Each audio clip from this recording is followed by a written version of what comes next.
Let me know when we can start, Laura. Okay, good evening, San Antonio. Thank you for joining us for Conversations with the 100. We're so delighted that you were able to join us tonight. We have a great group of panelists joining us tonight to talk about workforce development. We will be allowing them to introduce themselves here in a few moments. Yeah.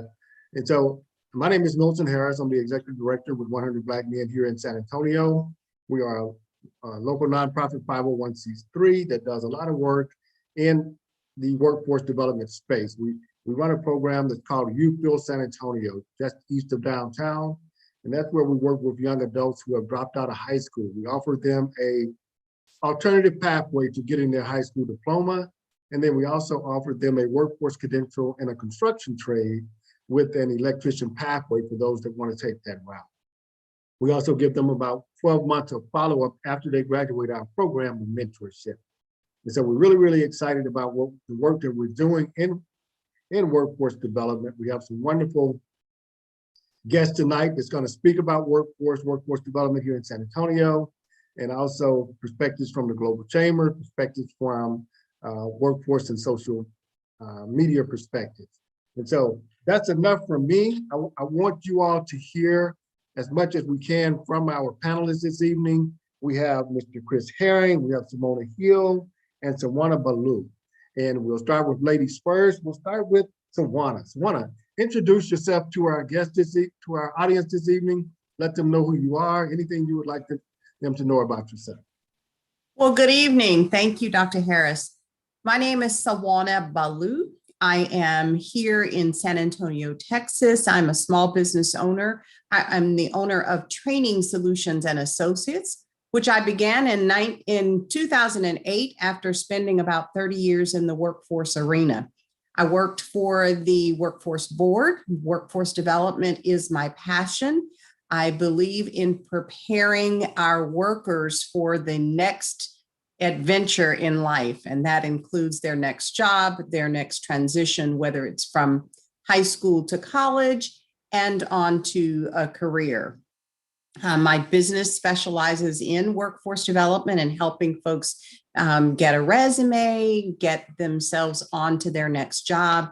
We work with individuals who have been incarcerated, who are coming to the workforce maybe for the first time after returning home. I even work with moms who have been homemakers all of their adult lives and are now facing entering the workforce. So kind of work with them at all spectrums.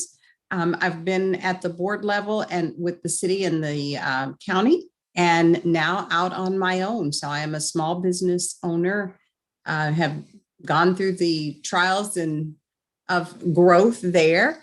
And again, my passion is youth. Actually preparing youth for working in their career life. That's who I am. Thanks, Sawana, so much for that. And I definitely look forward to keeping in touch with you even after tonight's show. I definitely want to tap your brain about the work that we're doing and how we might can further navigate this space with workforce here in the Alamo City. And so Simone, Ms. Hill, introduce yourself. Hi, good evening. Thank you, Dr. Harris. My name is Simone Hill.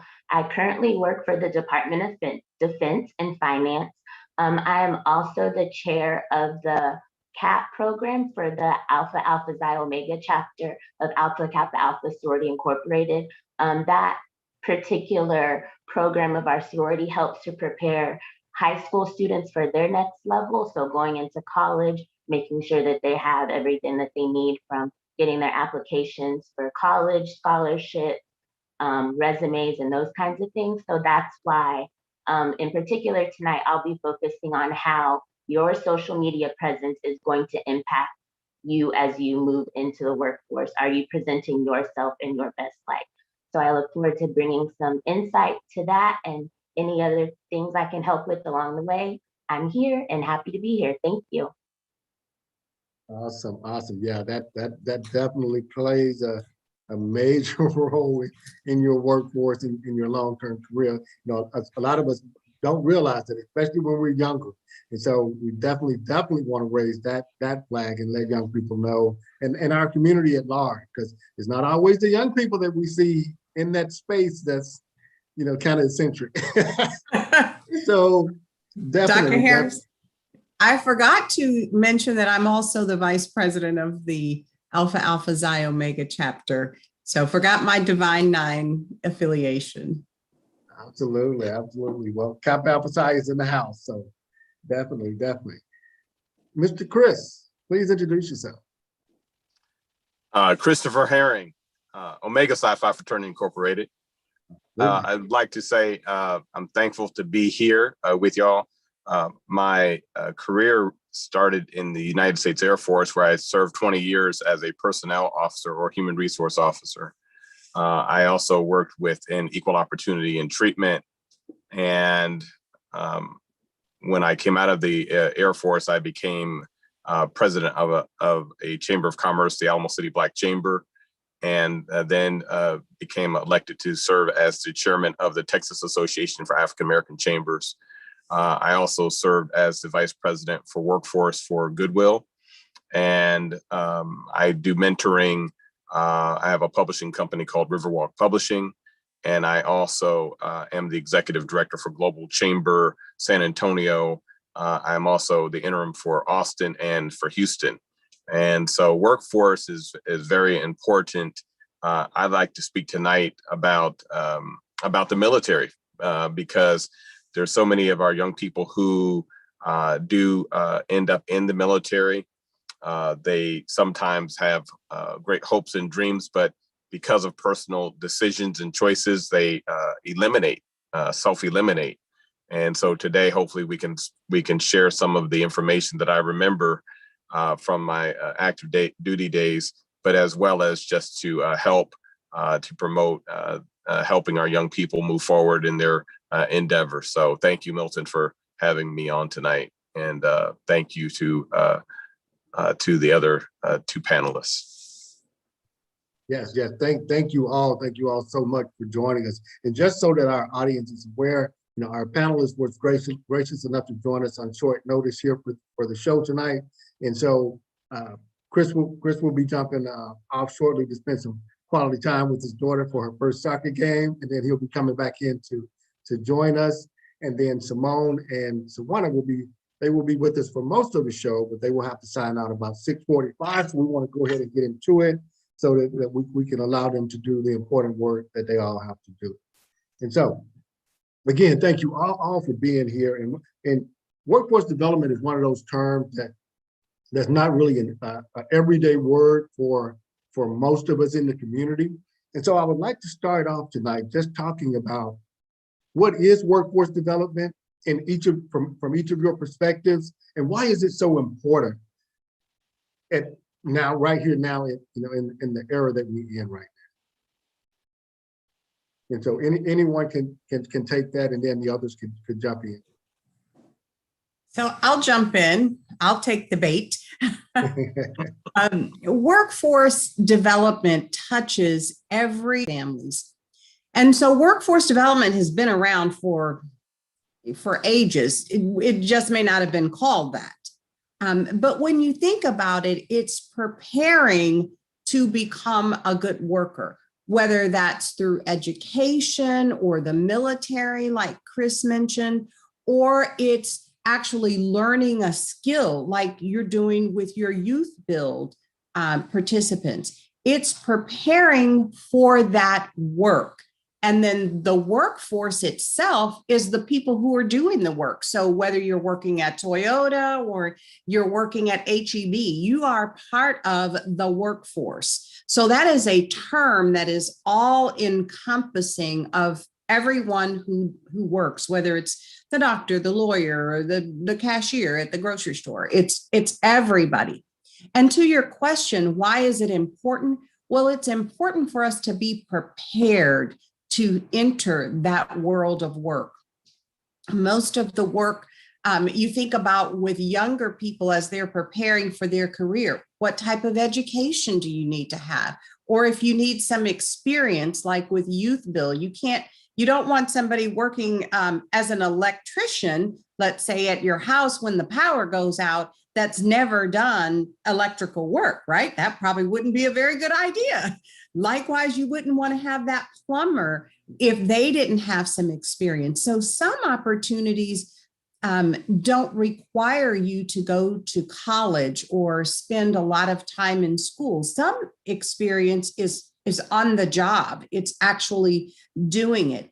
And statistics have shown that adult learners learn best by doing. So working with their hands and actually doing the job itself. Now, granted, I won't knock education. I've been there, done that. There are some jobs that require us to have a certain level of education. And so it's important to get that because that's your entrance ticket. It's your pass to get in. And so education is very important. But there are also many jobs that don't require education. And so a part of workforce development is letting the community know what it is, what it requires, and what they can do to help. Oh, thank you for that. Thank you for that. Mhm. Anyone else? Well, I can jump in and build on that. There was something that Swan said that was very true, that workforce development has been with us for a long time. I would submit that even in the beginning, if you go back to Genesis, you'll see that Adam was given a job that was to be the caretaker over the garden. That was his only responsibility. And we can see that sometimes when we don't pay attention to everything in which our bosses tell us to do, things can go wrong. And so workforce has that ability for things to go wrong. And I also look at it from the development is really from cradle to grave, meaning the beginning of one's career to the very end when they retire. And so there's so many different facets of a career.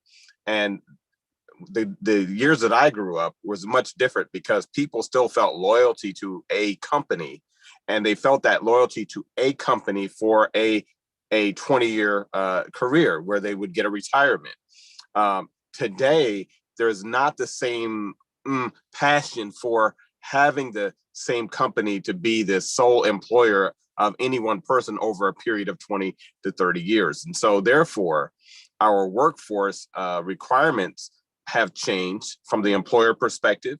And then the needs that are coming from the people who are in the workplace have changed because they're looking for experiences that they can grow on and move to the next experience and grow on.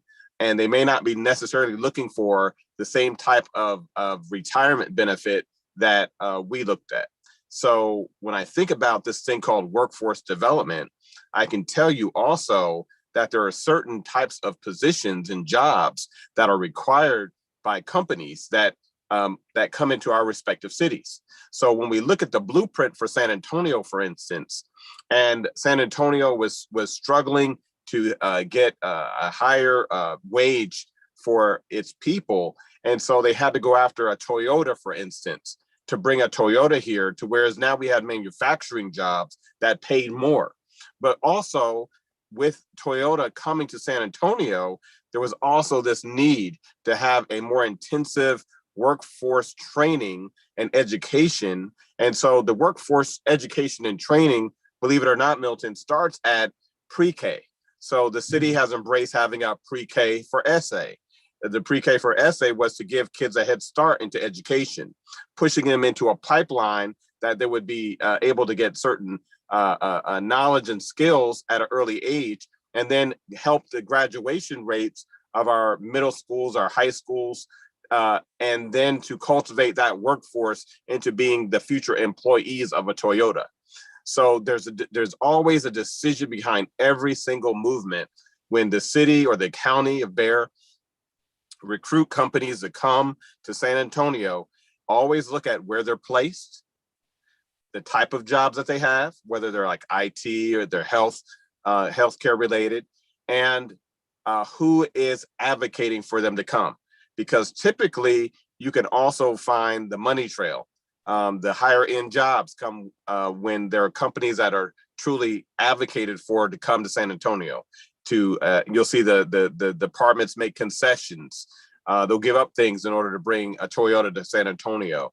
And so with that, we as advocates, especially as Black advocates, we then say, put the Toyota plant on the east side of San Antonio, right? Or put Google on the east side, or wherever our populations are. We want to make sure that as long as those positions are desirable, we want to have the land resources that we have to put those jobs in our communities, because those jobs in those communities help to lift the overall net worth of families.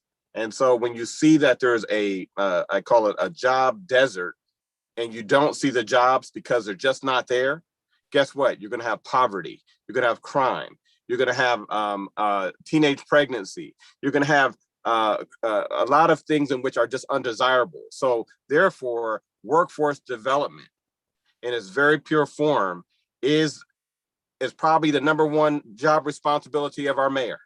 It's getting jobs where people can get them, where our young people can be employed, where our elderly people can be employed so they can have a future. Boom. Wow. Wow. Yeah. Yeah. So Now, Chris, I'm going to take it one step further, Dr. Harris. We're going to get on the pulpit. And the Bible also says a man will not eat if he don't work. And so we need people. We need the people for the pipeline. So absolutely. And the biggest thing is we have to advocate for people that look like the folks on this call so that we can get those jobs. And that's the thing. We have to get out there and we have to make sure they're filling the spots. They're getting the money. They're getting the funding needed to get these jobs. So just high five, Chris, air five. Yeah, that was powerful. That was powerful. And you know, it may lead into Simone's segue about the social media aspect. And so this might be a great time to, you know, they talked a lot about, you know, having that skilled workforce. And when all these great opportunities and workforce bring certain industries into town, we got to have the proper workforce for them. So how does social media play into that? Well, I think at this day and age, social media plays into everything. We're using social media now to get out a message and advocate and bring awareness to our community. And I think social media plays a part in that as well, whether it be making sure that we're advertising for these various workforce programs via social media, highlighting that, oh, look, there's Toyota's having a job fair, Google has positions open. If you need help with getting your resume done, Sawana can help you get your resume ready so you can go over Toyota and apply for the job. I think social media is a tool that could be used by both employers and employees to go out and seek those opportunities and find people to fill the positions that you have. And like I kind of said before, when we look at social media, it's a tool, but it's a tool that we use to represent ourselves as well. So you have your paper resume, but then I can go to Sawana's website on her Facebook or Twitter or Instagram, and I can see who Sawana really is. And is this a person that I want to represent my business or my company? Do I want someone to look at Sawana and then say, ooh, Sawana represents this via her Facebook or Instagram? I see she gets into this and this. Is that aligning with my company's culture? So I think that social media can play a part in everything that we have talked about, whether you're an employee, an employer, a government trying to let the community know what resources are available. I see it playing a role from every aspect. And I've seen people in the San Antonio community, when there's resources available, using Facebook to share those resources, whether it be when jobs are opening, even down to like after the snowstorm with food banks that were doing food drives. So social media can touch on everything. And I think We just have to be aware of what we're putting out there about ourselves, especially. That's very, very interesting. And from the aspect of social media, as you were talking, I thought about social media being an extension of your resume, right? And so you mentioned that, you submit your resume, but now you can go out there and you can really find out who that person is by looking at their social media. Talk more to the community about that and the impact, negative or positive, that can have. So what comes to mind immediately is, I don't even know the young lady's name, but she was named editor-in-chief of Teen Vogue. And they were able to the story is, if you read the tabloids or follow the headlines, that she had some posts from 10 years ago when she was a high school student herself and in college, where she made some unbecoming remarks about Asian Americans, speaking about like their facial features, things that she didn't like. And those comments were used, that she put on Twitter, that Teen Vogue, they were brought to the attention of leadership at Teen Vogue, and they made a mutual decision for her to not become editor-in-chief of Teen Vogue.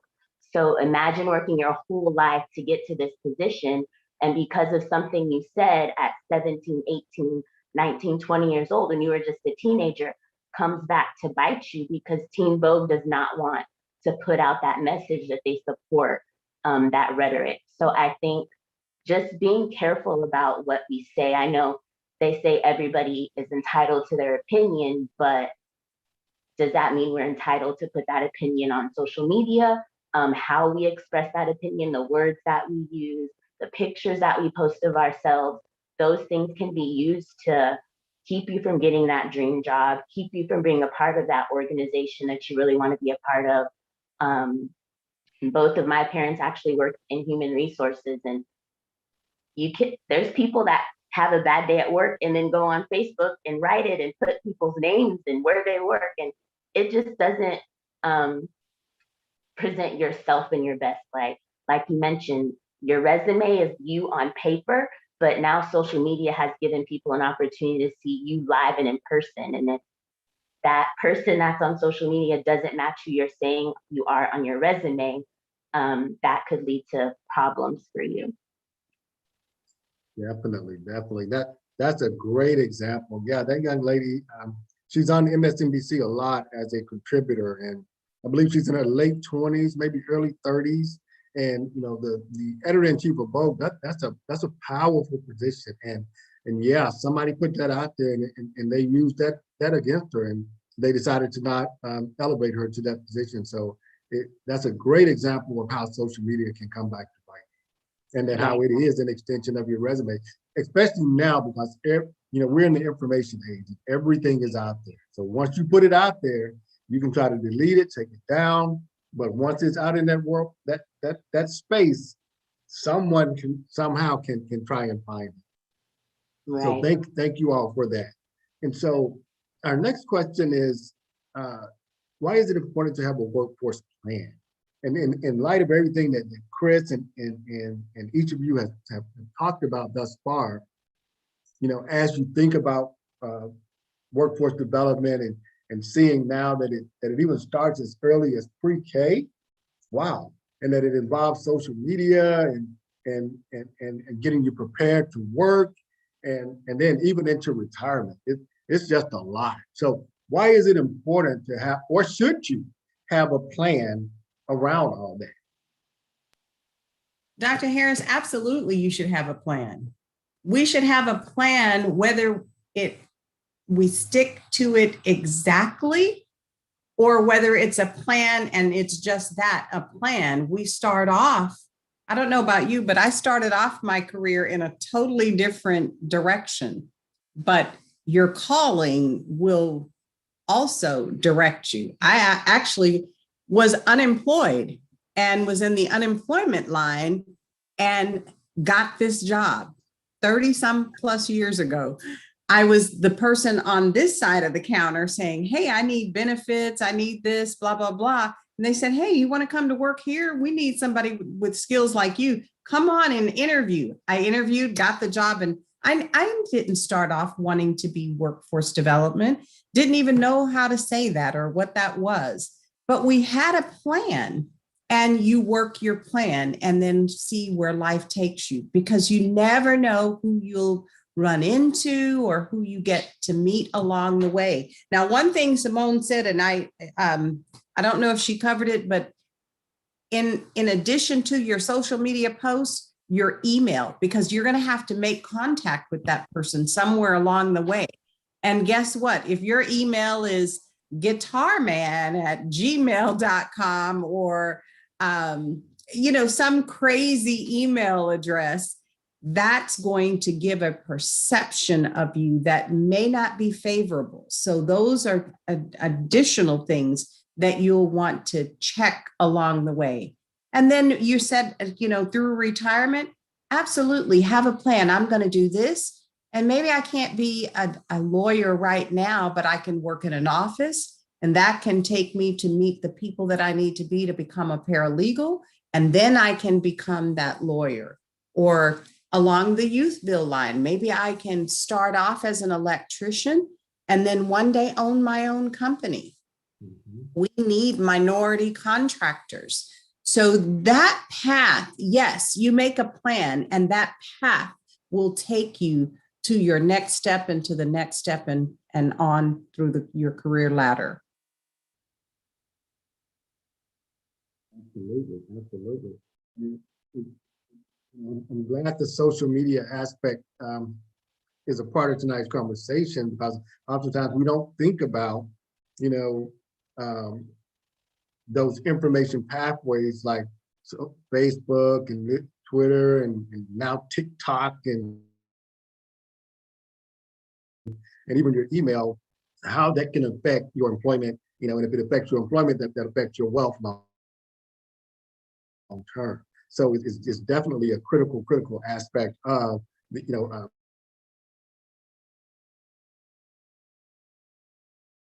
now, you mentioned you was in the unemployment, young person. What was it that at a young age, how did you know to have a plan at such a young age? That was inherent. That was a legacy of my family. It was, my dad would hit his hands together and say, you got to have a plan. You got to have a plan. And so that was kind of the family dynamics. It was the family motto. You have a plan and you work your plan. You plan to work and you work to plan. So whether it was, I wanted to take piano lessons. Okay, what's the plan? You're going to take this for how long? And what if you don't like it? Or, that sort of things. He always made us have a plan. Okay. And so when I see young people, I try to pass that along. Okay, let's have a plan. What's your plan? And it doesn't have to be, long-term to retirement the first time we talk. But, over time, they get the rhetoric, what is your plan? What are we going to do? How are we going to do this? How are we going to get there? Oh, outstanding. And so, Simone, how can we use the social aspect and social media to create a plan or enhance whatever plan we may have at Forest Workforce Development? So I think that social media can also be a great way to make connections and meet people. So if you know that there's a business out there and they are in the business of doing something that you're interested in, you can reach out to that business and say, hey, can I come shadow you guys? And I think from there, you might not make your plan just then on social media, but you can connect yourselves to the right people who can help you make the right plan. There's also different, if you go to school for different things, different parts of that school may have the social media account. So I went to school for social work. My school had a social work page and it's open to the public. So anybody that wants to be a social worker can go on that page and you can see the different things that we talk about, from teachers that you should take, assist helping with different assignments within the program. So then you can go there and get a preview of, is this really the right program for me? Is this going to fit my needs? Can I do this program and work and take care of my family? And if you look through that page and you see, whoa, these assignments are too grueling, the professors look like they're not helpful, then I need to go explore something else. So it's just another, I think it's a tool. It can help you, it can hurt you, and it can help you get on the right track to make the right plan for where you are in your life. Awesome, awesome. Thank you for that. And so a probing question here. During our conversation before we went live, you both said that you were on an executive board and that you had a meeting coming up this evening, so you would have to jump off early. Now, talk to the audience about how can more people of color get involved or get invited or serve on executive boards? And the executive board you referred to, is that the workforce board or another board or what? It is not the workforce board. It is our executive board for our Divine Nine affiliation for sorority. Okay. However, for boards and commissions here in town, the way there is a social media, a website that you go to, and it will list the boards and commissions that have vacancies or they are looking to fill those positions. Some of them are by district, some are by just, anybody can apply to it. Most of them, however, you have to be appointed or at least nominated by your commissioner, your city council person, that sort of thing. And there's a vetting process. And then they set you up for the training and then so on, be placed on that board. There are not enough of people of color on these boards. And I wish we had my desire is to have a central location, i.e. the Panhandle or something like that, where we could be the central depository, so to speak, where any organization who was needing to fill a seat on their board would come to us, and then we would be the drivers of that. That's my desire. Lofty as it may be, I think we could do that. I believe that we could do that if we put our heads together, because we have the power. Yeah, I agree. I'd love to, at some point continue that conversation. We've been talking about that very same thing. Like you said, if we put our heads together, we definitely can make it happen. We can do it. Yes, sir. Milton, another answer to that question. So for companies, oftentimes they will also seek professional expertise and have boards as well. Those are typically paid board positions that a person is willing to lend their expertise, their time, their consulting talent to be able to advance a company's mission. Those typically have been has not been as easy for us to have acquired. The board positions, for instance, at the city level or even the county level, those are, again, under appointment. I served for, I think it was like 9 years under the mayor's appointment for the Small Business Advocacy Committee. What I will say that it's a great opportunity to get to understand the future of the niche or the area in which you're trying to serve and be a part. But then also there are some precautions in which every person needs to take before being on such a board, such as making sure you have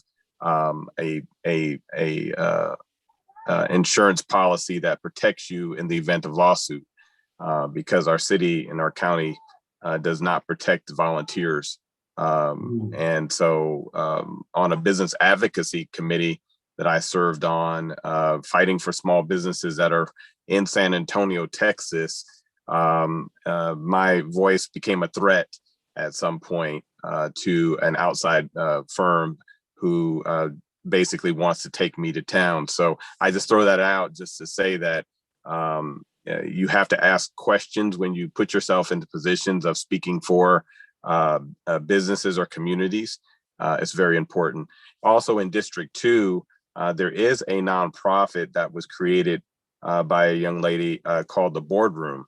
And she takes young people and she puts them at the table of a board and shows them how to run a nonprofit or how to run a company. And so there is ample training even in our own city that can provide for our young people to know how to act and conduct themselves when they're on a board. Very, very interesting. And so yeah, we need to continue collaborating even after the show tonight. There's so much I think we could collaborate on, and you know, I know I can learn a lot from you all, you know, especially around this workforce arena. So I'll definitely be reaching out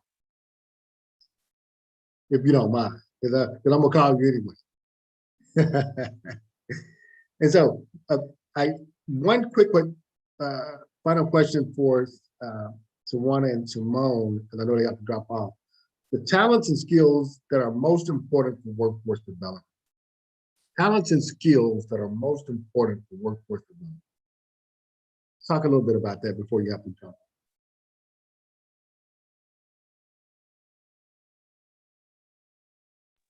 Sorry about that. I was trying to unmute myself. The talents and skills, the number one skill is flexibility.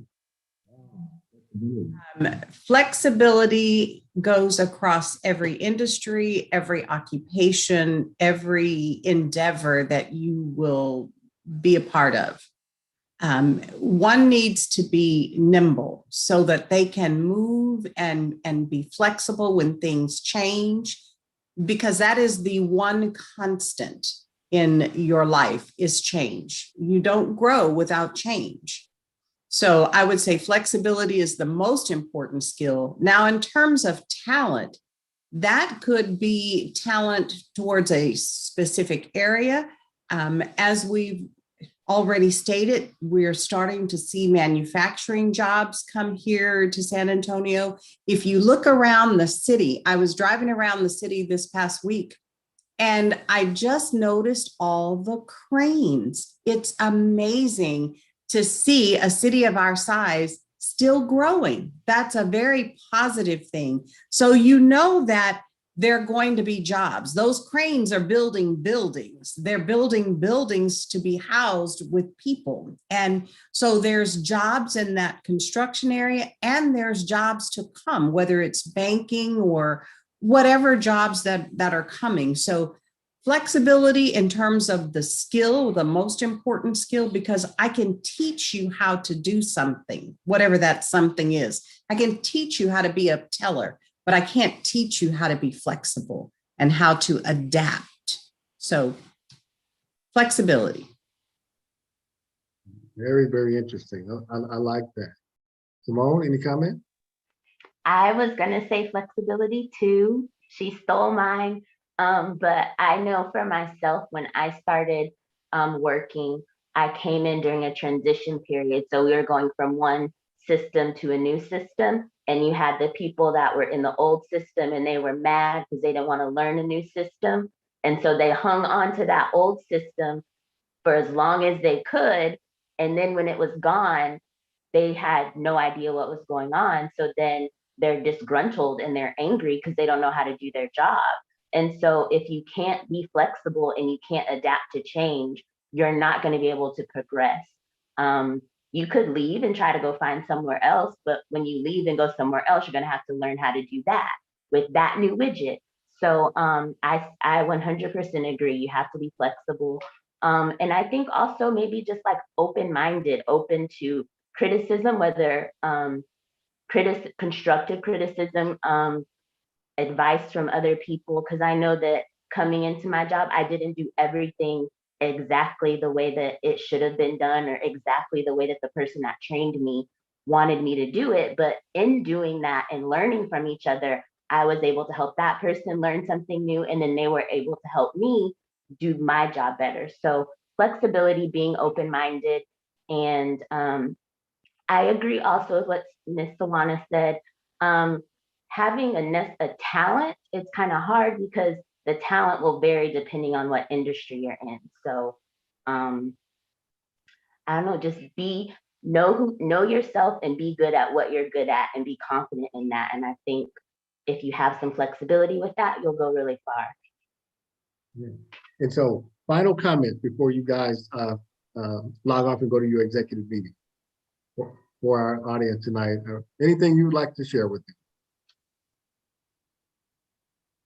In terms of workforce development, again, it's connected to every occupation, every industry. So just get your feet wet, have confidence, come across when you're talking with people, and remember that every person that you meet is a connection. It's not always what you know, but who you know. Thank you for that. Mm-hmm. I would just say to be confident in who you are. You don't have to fake it, but just put your best foot forward, and that includes your social media. So go through and scrub it. Make sure your tweets, TikToks, pictures, all that is appropriate, and you're presenting the person that you want to be presenting, and not maybe who you were when you were in college or who you were when you were 16 doing stuff that 16-year-olds do. We don't all have the advantage of being able to hide that with social media. So you just want to make sure that you're doing the best that you can to represent yourself in the best life that you can, so that when you walk into that place with your resume, your social media matches who you presented on that resume. And then that employer can be confident in hiring you for that job. Thank you both so much for that. Thank you all for representing workforce development here this evening on the show. Thank you so much for representing the Divine Nine in such a graceful and beautiful way. We look forward to the next time when we can chat with you and extend this conversation. And so we say good night to you, but not goodbye. Look forward to speaking to you on our next round. Thank you. Thank you. It was good talking with you. Good seeing you. Good night. Good to see you, Chris. Take care. So we're going to finish up this hour with Mr. Chris Herring, powerful entrepreneur and leader here in the city. Strong background with the Global Chamber and chambers around Texas. Chris, you want to comment on that last question, or we can lead right into the next one?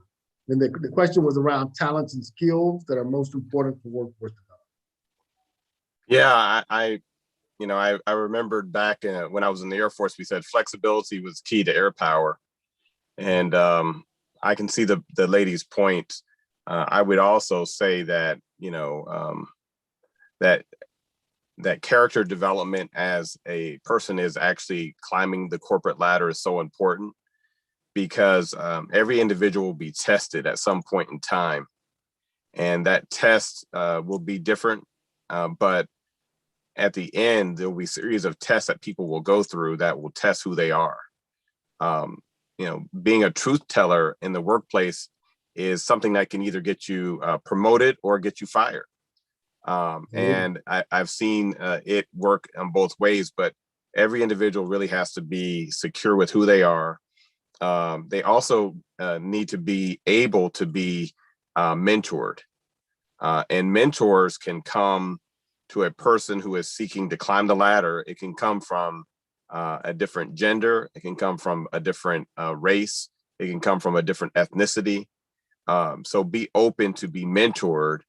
And in that mentoring relationship, understand that the person who is mentoring you is taking a risk. And so you must respect them and keep your mentoring close hold. It's not something that's for everybody. It's something in which you keep to yourself, and you'll grow from the things in which your mentor is telling you and sharing with you, as long as everything is appropriate. And then I would also just like to say that sometimes people get caught up on this thing called having a degree. Everyone is not able to get a degree. some people are able to get certificate programs, certified in various trades. And to me, that's just as good as having a degree, because it's all about how productive are you with what you have.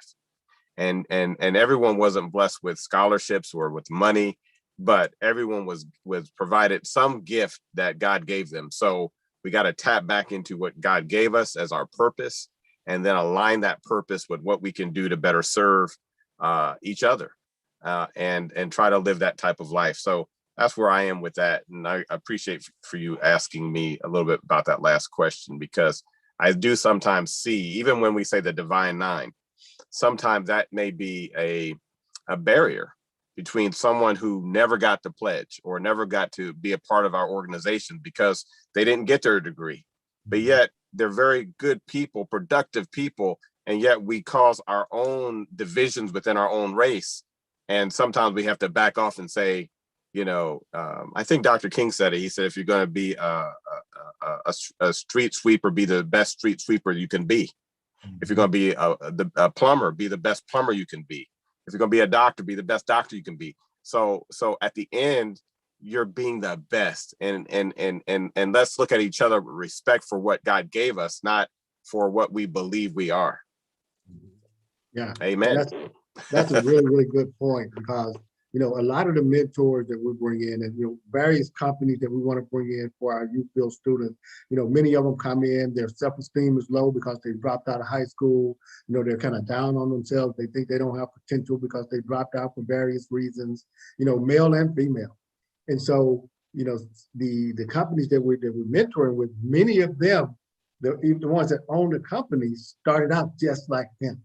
They may have dropped out of school. Some of them didn't even finish school. They went on and finished school later. And then many of them financially are some of the most successful people in the city. They are doing very, very well for themselves. And so we bring them in just to show that, we encourage a lot of our students to go on and get their degree, because that can be an anchor for them. But it's not a catch-all. You can be very, very successful with a credential or something, and that might have gone on to start your own business. And that's one of the things we like to show them over at the school. So great point. And another thing question that we're looking at is, should individuals, and you kind of commented on that a few minutes ago, where we're talking about mentors. Should individuals have workforce development mentors? Why or why not? Oh, absolutely. When I worked for the National Security Agency, I taught on mentorship and sponsorship. So mentorship is, well, let me tell you, sponsorship is when, Milton, you're working in a company and you say Chris would be good for a certain position. And you put your name out there, and someone says, okay, that they bring me in for that position, I get hired, and I'm on my merry way. And so you did a great job by sponsoring me, by putting your name behind my name. Mentoring is it's a relationship between a mentor and a protege. It's one that takes time.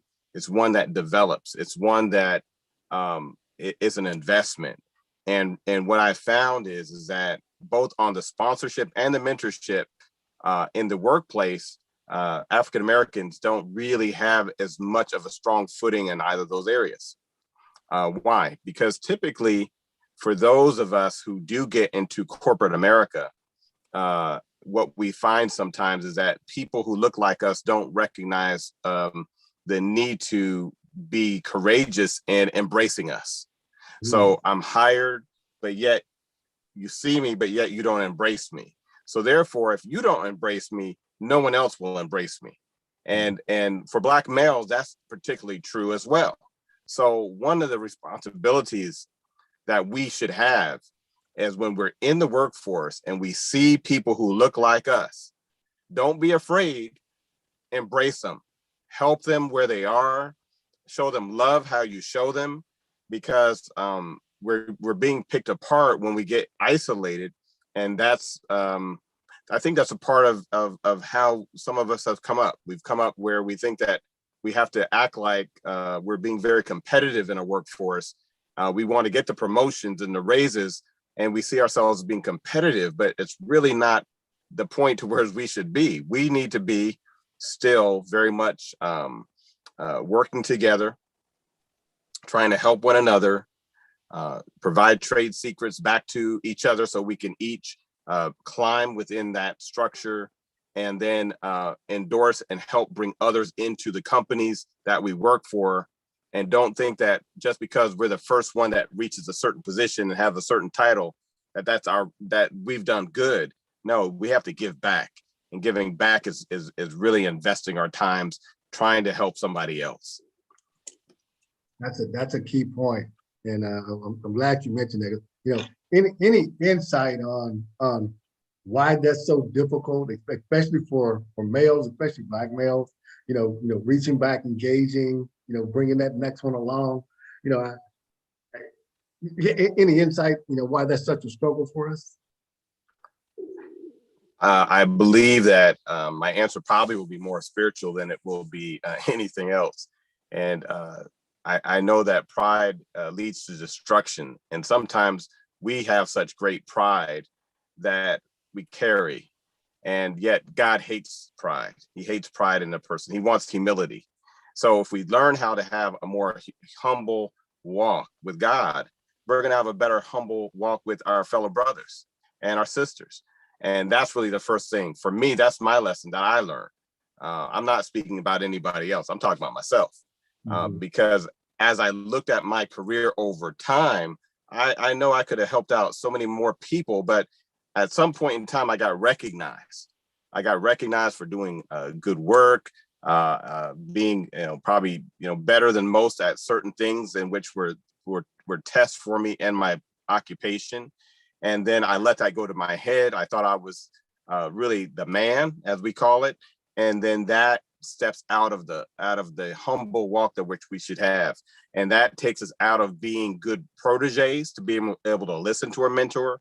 And it also defeats the purpose of us being a mentor, because we're really not reaching the needs of the people who we see coming up, because we're not going to be as in tune with their needs because we're thinking about ourselves.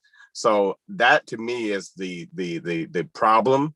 And I would hope that any man who's listening to this, who can look at themselves right now where they are and say, am I being a good steward of what God has given me, right? Am I being a good steward of this job that he gave me?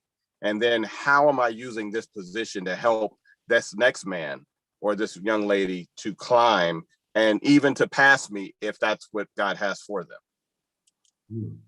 Wow. So phenomenal response. Thank you for that testimony. That was a great response, and I definitely think spot on. And so as we get ready to close out this hour, let's talk briefly about goals as it relates to workforce development, short or long term, individual or community. What should be the next step, I guess, from an individual perspective or the community's perspective as it relates to goals? And also, what should organizations like the 100 Black Men, what should we be focused on? Because I know there's a lot of work. We can do more. In this space. So, any insight there? Yeah. So, I think that we always have to set goals for our community. Right now, with the change of the presidential administration, we see that maybe there's more programs that might be available. For instance, in North Carolina, where my family was born and raised, there are Black farmers.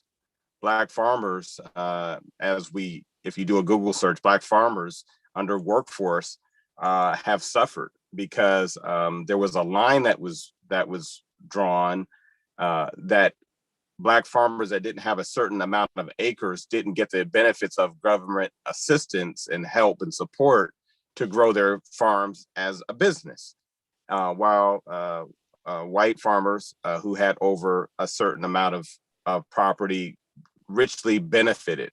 And so I'm looking at basic things like, how do we help those individuals who we know that are in rural areas to have the right type of support. And I believe that through legislation that has been recently passed, Black farmers may have a better opportunity today more than they've ever had in the history.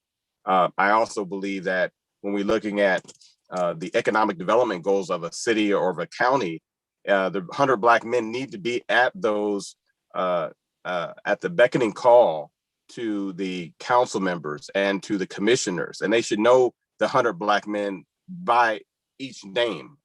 Each of the 100 should be known by their respective council members, because you have to put the fight in your council person, or the fight in your mayor, or the fight in your commissioner to do what's right by the people. Sometimes we get people into positions, we believe that they have the knowledge and the expertise to be able to do all things.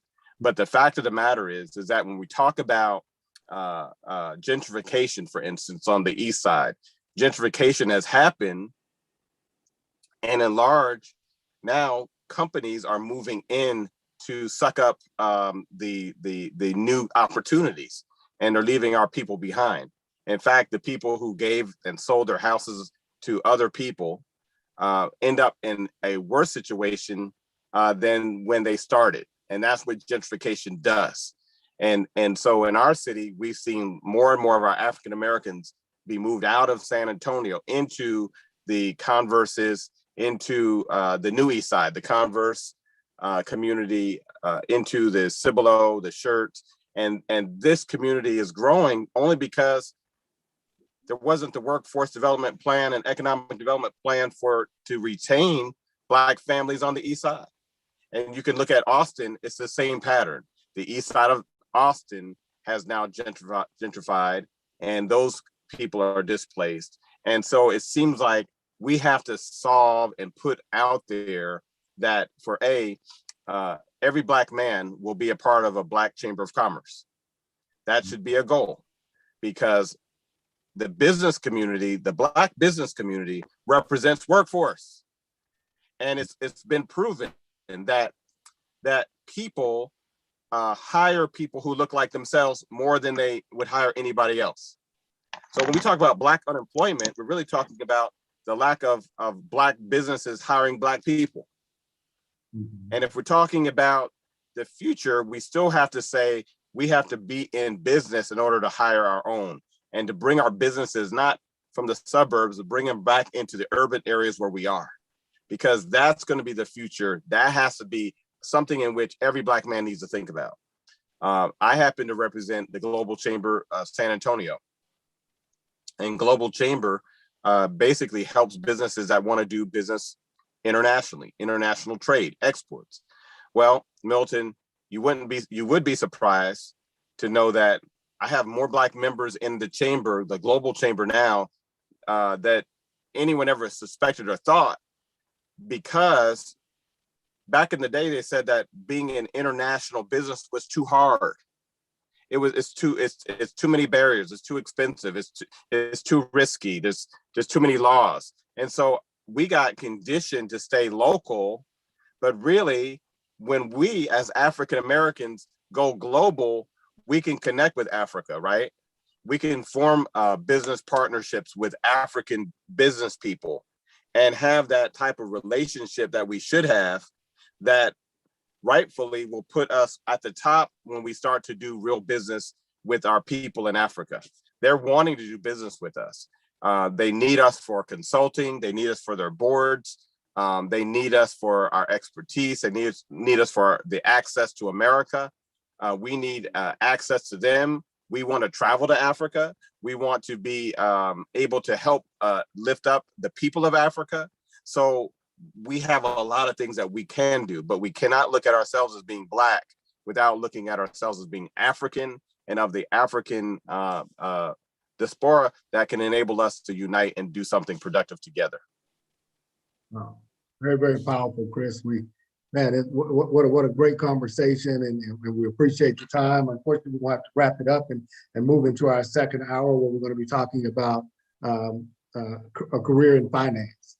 And so, but we really, really appreciate you. We thank you for your time tonight. We know you got to get back to your daughter's soccer game. So we will let you get back to that family time. But great session. We will be reaching out. We want to learn more about the Global Chamber and how we can support you there. So just be on the lookout for that call. Okay, thank you so much. And if anyone wants more information about the Global Chamber, they can email me at christopher@globalchamber.org. And in fact, I have some great membership opportunities coming up. We were supported and blessed by Bexar County's CARES Act. So my job right now is to help businesses to get on their feet during COVID-19. I would love to help you and serve you. And again, you can go to globalchamber.org for more information. Thank you, Milton. Have a great evening. God bless you. Okay, thank you so much for that. Okay. And good evening, everyone. As we're wrapping up our session on workforce development, we had a great conversation this evening with Mr. Chris Herring, Simone Hill, and Tawana Malou on workforce development. And now we will be moving directly into our the next hour, where we're going to be talking about careers in finance. And we have two wonderful guests again for this hour, Ms. Deborah Warner and Ms. Melissa Weathersby. And again, just a little bit about the 100 Black Men. My name is Milton Harris. I'm the executive director for the 100 Black Men of San Antonio. So glad to have our guest on this evening. We have some of our members, board members, Mr. Warren Roseborough, our treasurer, Mr. Ernest Jones there. They have joined us this evening. We really appreciate them.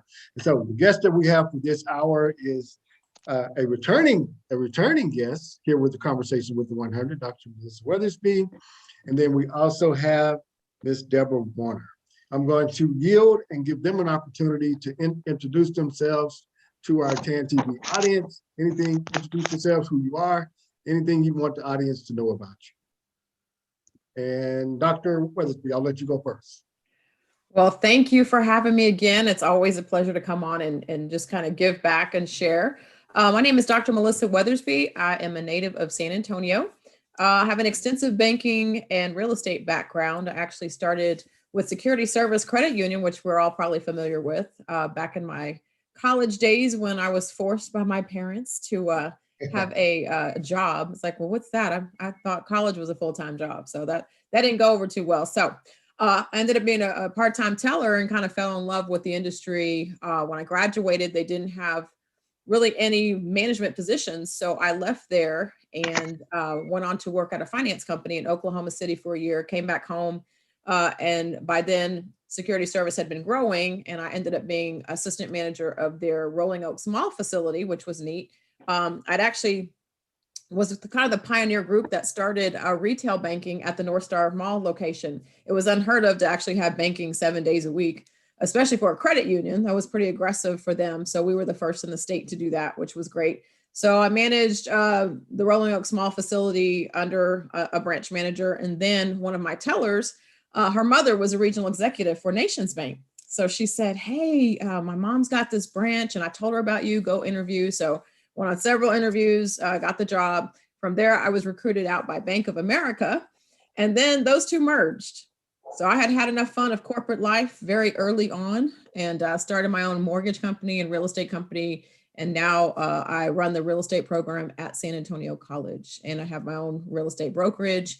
And I finished my PhD 2 years ago. And my dissertation was on the need for financial literacy in higher education, because I see such a need for financial education, not just, an add-on to an economics class or an accounting class. It just really needs to be, I think, a full semester or two. And so I actually I lobbied for House Bill 399 when Joaquin Castro was the vice chair of our Texas Higher Ed Coordinating Board, and was able to get that bill passed. I was very excited that Rick Perry signed off on that back in 2011. And that mandates personal finance training for public four-year colleges. It didn't touch the community colleges or the private schools. So I've still got some work to do. As we know, the student loan epidemic is crazy. So I never get tired of this stuff. I really enjoy it.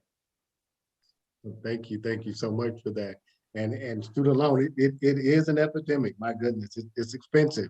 It is expensive. And I know one of our board members, Warren Roseborough, is on the call tonight, and his daughter is getting ready to go to, I believe, Prairie View. She's going to be pre-med, I believe. And so I believe she has scholarship, but even with that, it can be a hefty bill, especially going pre-med. Get the wallet ready, Daddy. And so, okay, so Deborah Warner, introduce yourself. Yes, hi. My name is Deborah Warner. I'm a native of the East Side, and my background in finance began as an auditor for Robert Half Accountants.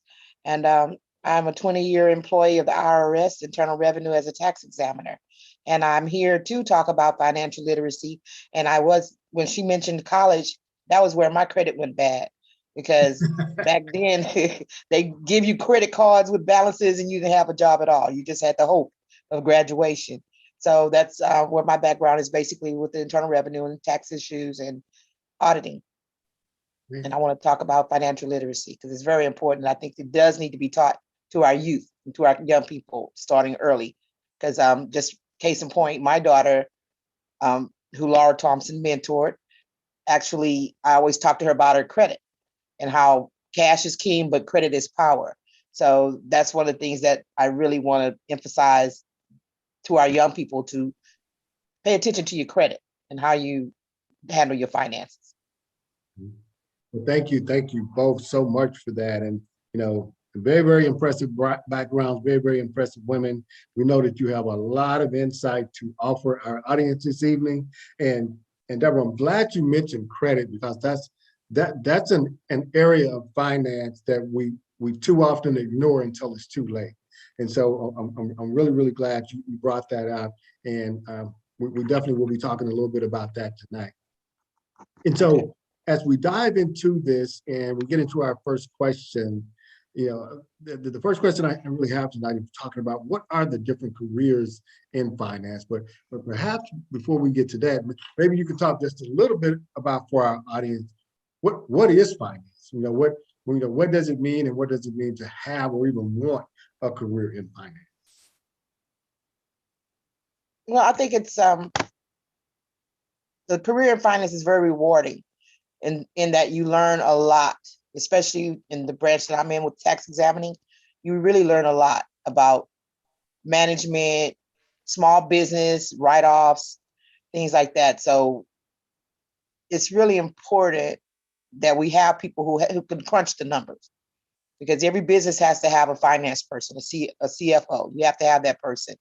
Any small business, you have to pay attention to how you handle your finances and your credit and your bills in order for your business to thrive. So it's a very diverse career, I believe, because like I said, I went from auditing banks to doing tax examining for the federal government. So it's a lot of possibility, a lot of opportunity in that area. Oh, definitely. I agree with that. I also think too that it could be cash management, it could be investment management or asset management. So there's different parts of the spectrum with finance. But like she just said, that there's somebody that needs to oversee or watch what's going on and be able to read those financial statements in real estate, especially commercial real estate. Most of the investors, they are going to go off of the net operating income. So you have to know what the expenses really, the true expenses are, because people can maneuver numbers, as I'm sure Deborah knows, that people know how to manipulate numbers and make things look a certain way on those forms. When in fact, when you start to dig deeper, when you audit those, you start to realize, somebody either left something off that was, not going to show them in a great light, or they're padding numbers, or they don't understand what they're doing either, which can throw off a lot of these appraisals and things like that when you overvalue something, which kind of led to our crash back in 2008, 2009, with people getting mortgages on homes that were not worth it. So there's a lot of different aspects of finance. It's not just the cash side of it, but investments, and like what she's even saying with businesses as well, to see if your business is even healthy. The numbers don't lie. The right numbers don't lie. I'll put it that way, because people have a way of manipulating stuff when they go to sell something. But if you're the buyer, you need to have a Deborah in your corner that can take all those balance sheets and those profit and loss statements and really comb through them to see what's really the real story. Yeah, and most times in that commercial real estate business, as I'm aware, the doctor knows, they were looking at your last three, the location's last three profit and loss statements, not the business. They're looking at that location. It could be empty for 5 years, but they're looking at that last three to see what is that business actually worth. So you really have to have your ducks in a row if you're trying to sell a commercial real estate property. And a lot of times we just don't, because we're not keeping those records. We're not doing the books. Understood. And now, because you all are talking a lot about numbers, do you have to be a numbers person for a career in finance? Is it essential that you be a numbers person for a career in finance? Well, I had math phobia. You have a phobia. I had math phobia, I think algebra ruined me for like ever. And how does a letter become a number? Like, come on, y'all. Like, how's X equal to, like, okay. So I already had an issue there. However, when I got into, money, then it started to make sense. So finance is not really arithmetic or math per se. It's a type of math, but it's different from accounting as well. What Deborah does with accounting is very different than, some of the other transactions that you do in finance. So I would hate to tell somebody, oh, it's all numbers. Yeah, you're going to use numbers, but future value, present value, those kind of things when you're working with investments, it tends to make sense because it's more applied math than theory. The theory thing, I was, even now, if you told me, oh, we're going to have a math test, I probably would have a small panic attack first. Even though I'm done, it's like, oh no, but I wouldn't necessarily say that. I think if it makes sense to you, the end result makes sense, then you're going to be fine. It's kind of like a word problem. Okay. Interesting. Yeah, because I kind of want to get let the audience understand that, although numbers is a great big part of math, there's so many careers in the finance industry. You don't always need to be that number cruncher because the company is going to hire the number crunchers. But there are other aspects in finance where you might be a thinker, so you still can be critical in that industry and not be the one that's actually crunching the numbers or reading financial reports and doing cost analysis and all these type things.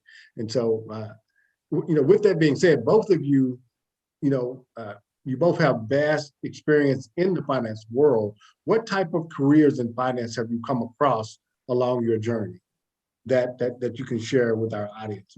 Perhaps not not necessarily the career choices you made, but other career choices in finance that you're aware of along your journey in that sector. Well, particularly, I focus on accounting, again, looking at the financial health of a company, or in this case of a person that's filing their taxes. But just thinking about it and having been in the real estate industry, that's a whole nother ballgame as far as investment type accounting. You have the banking industry that's really prevalent because all of us have to go to the bank. So I think your loan officers, your marketing directors, things like that. People don't even think of marketing as being a financial job, but it really is, because you have to look at the budgets and things like that. So that's kind of a marketing job, a finance job as well. But those are usually things that's some of the things that I've seen. That I think, as well as the investment side, on the retirement planning side, estate planning, your CFPs, your certified financial practitioners, or CFPs, that they have to do all of it. It's not just investment side. They also do the tax side. They can take a look at everything, and it takes several years to get that certification. But there's just different.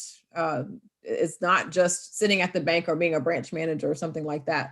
Like I said, the investment piece, and then retirement planning, and then end of life planning. That's also another industry where we tend to not like to talk about that, but it's like, you better talk about it now, and don't put your family through something if you don't have a will, or you don't have an exit strategy. You want to be a good steward of your life and make sure that you leave something behind for the next generation coming.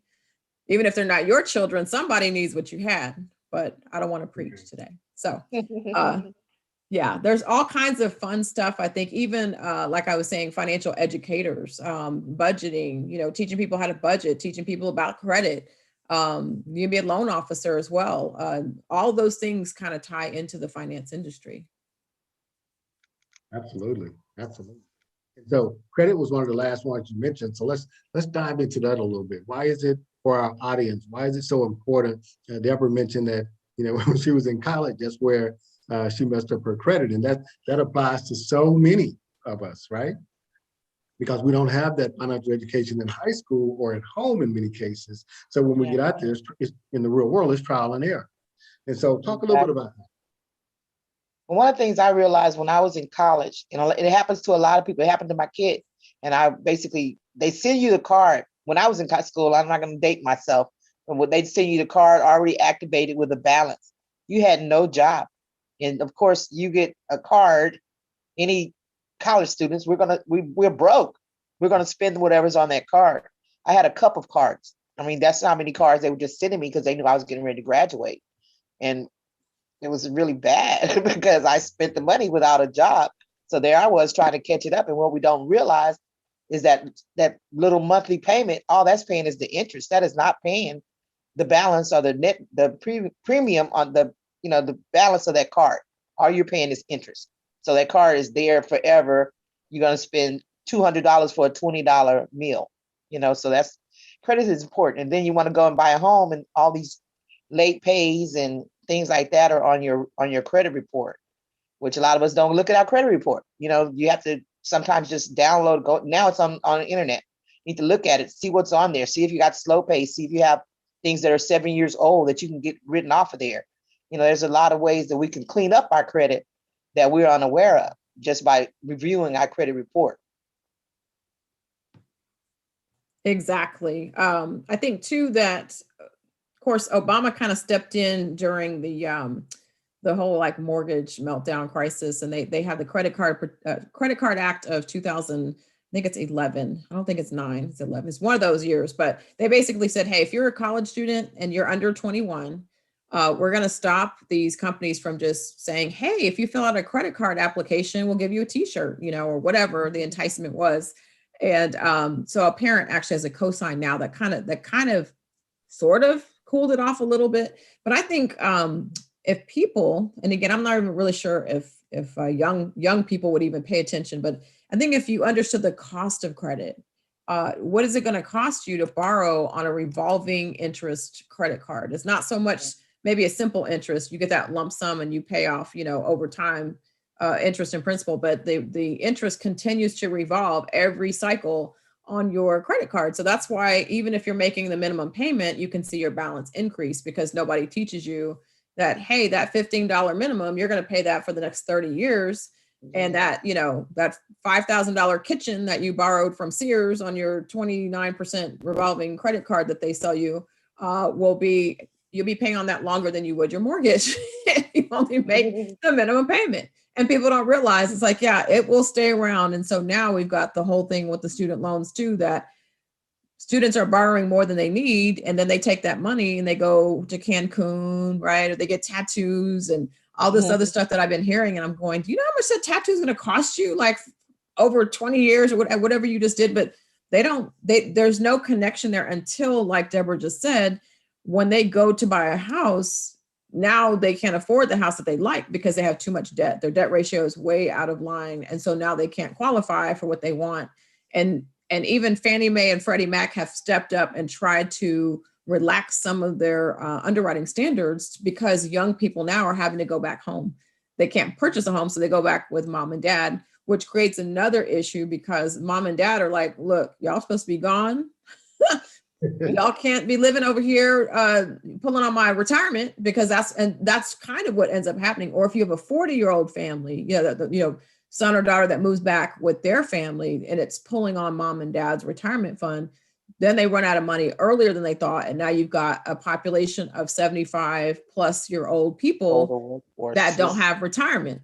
So, people make fun of people as greeters at Walmart and all this stuff. I'm like, some of those people didn't have have a choice. They don't have any more money. So they ran out of retirement, or they didn't plan to live as long as they did. Poor planning or no plan, right? I think that's a lot of again, these conversations should happen well before, you're 10 years away from retirement. This should be happening way early in your career, or even like we were saying, young people. Sometimes though, I don't think it clicks with the young kids till they're off on their own. Then it's like, oh yeah, that's what, they told me this or that. It's like, yeah, it doesn't become real to them till they're writing their own rent check or their own, whatever. That's why I was pushing to have that as a freshman level class, because we know not everybody graduates from college. So it's like, let's catch them right when they come in. They're away from mom and dad, and hopefully we can instill in them some of these planning skills, because I think you have to kind of mature in order to appreciate some of this information. It just doesn't stick when they're too young. High school is great. Middle school is great as well. I mean, you can teach the stuff, but until they can apply it and be accountable for it, because if somebody's always rescuing them, we all know some adults that it's like, did you ever grow up? Why are you still repeating this? It's because people keep rescuing them. So I think when people are on their own, having to do what we're talking about, it becomes real. But the credit stuff too, there's a lot of identity theft that people don't talk about.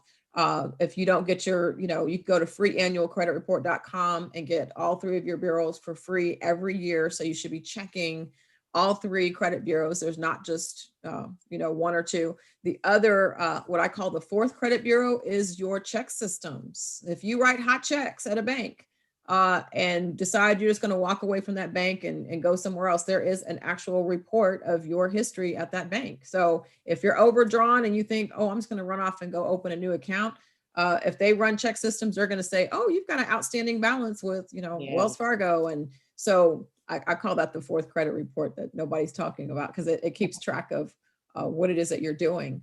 But it's important for you to take care of that, especially if you're a junior or the 2nd or the 3rd. If you have the same name as your dad or your granddad or whoever, you better make sure that your stuff is not kind of filtered in with their stuff. You want to make sure everything's clean.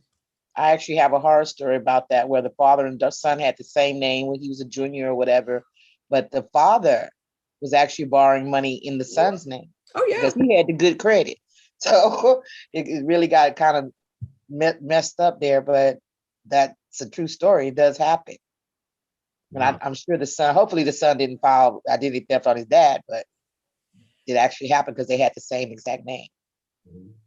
Yeah, so credit is very, very important. And when I'm talking about credit and to the kids over at the schoolhouse and the kids that we met to at various schools, I always try to explain that.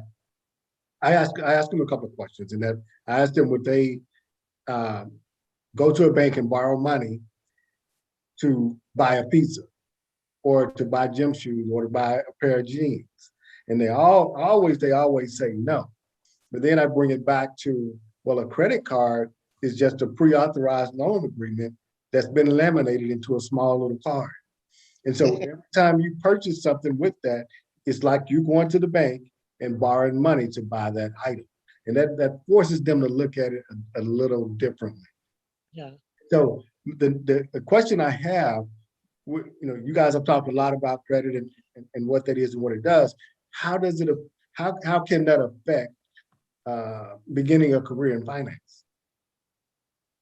Well, I think now a lot of companies are running credit reports on people who are coming in to work on money and financial issues, because they want to know how you handle your own finances. If they're going to put you over their finances, they want to know. They're pulling credit reports. They do that even for a regular job, because it does show how you handle your business, basically. Look at your responsibilities, basically. Yeah, it's a good indicator of character, but it's also a good indicator of, are you going to dip into our till because you're behind on your stuff? Yeah. We don't want you stealing from us if you've got all this stuff that you haven't paid. So it's kind of like, why would I give you a cash drawer or access, right, to that, be in that area? And so, yeah, financial services is pretty much, they're going to be the ones that are going to be pretty strict about pulling credit and stuff like that. Other industries, yeah, they might, just like Deborah said, just to kind of make sure that, especially if you're going to be in a management position, they want to make sure your character is straight. But any kind of cash handling, and if you've got, slow pay or no pays, you probably are going to be not chosen for that until you get all that together, or you have some sort of, plan already in place that you can show them. I know I was behind because I was unemployed, but I've made arrangements. And as soon as I get my first paycheck, then I'm going to start. So you can talk to them, but you just have to be forthcoming. Yeah. And so when you're planning your career and thinking about something in finance, are there some ways that we can find out what's on our report? And is there a cost? Again, like the doctor just mentioned, there's a annual reports. You can get all 3 annually. And, Right.